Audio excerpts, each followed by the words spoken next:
Numbness is not nothing. Numbness is an active process of not feeling, which means numbness needs energy. Of course, we are talking about one aspect a lot, but that one aspect is crucial in the whole trauma healing work, in the collective trauma healing work, and in a lot of human development. So,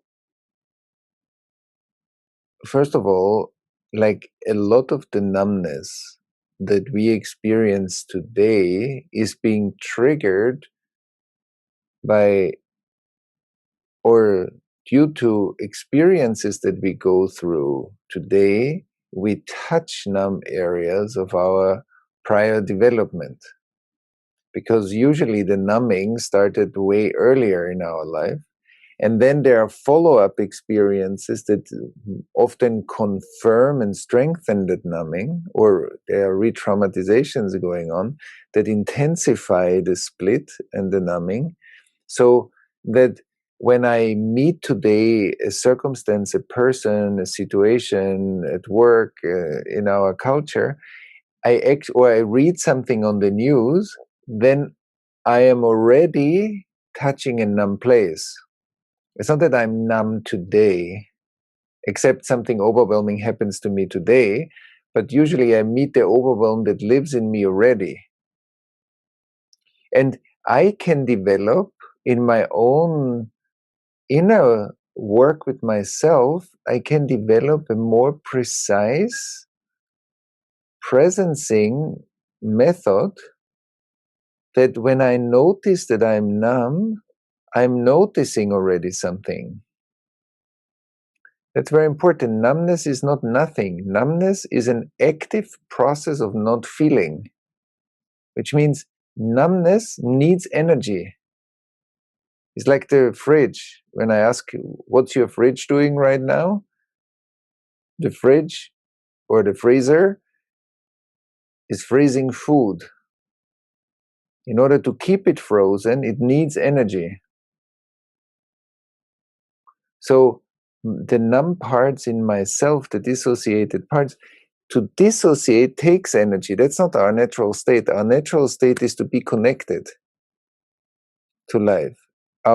In the moment it's dissociated, or there is already an ancestral transmission of that dissociation, then we are in a process that is an active not feeling,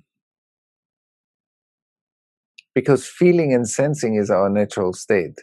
Not feeling or feeling separate takes energy. It's an energy consuming process.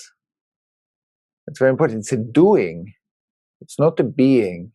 That's what's the discernment between spaciousness, that also, or spiritual emptiness, and dissociation. They are both sometimes without content of awareness, but they are two completely different states. One is a lot of doing, the other one is non-action. These are two different things. And so when we and the work with numbness is either in myself, I sit with myself, let's say I went through a triggering moment at work or in my life, and then I come home and I want to look at it and I check in with myself, and I don't feel my emotional quality and I don't feel part of my body. So when I stay with not feeling, and I can precisely meet myself in not feeling, my awareness merges with that process. Not feeling is not nothing. It's something. It's an activity in my nervous system that is disowned. That's why it looks like other. It looks like numbness, the numbness. But the numbness is moment to moment to moment, numbing, numbing, numbing, numbing, numbing, numbing, numbing. That's numbness. If I know how I'm numbing myself, I'll stop it. because most probably I don't need this now. I needed it in the past.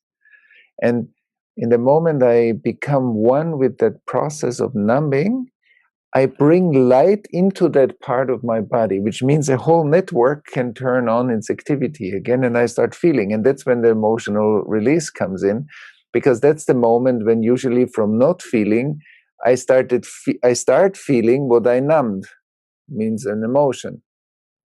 So suddenly I reconnect to my emotional experience. So maybe I feel fear, I feel shame, I feel sadness, or I feel joy if I needed to numb joy.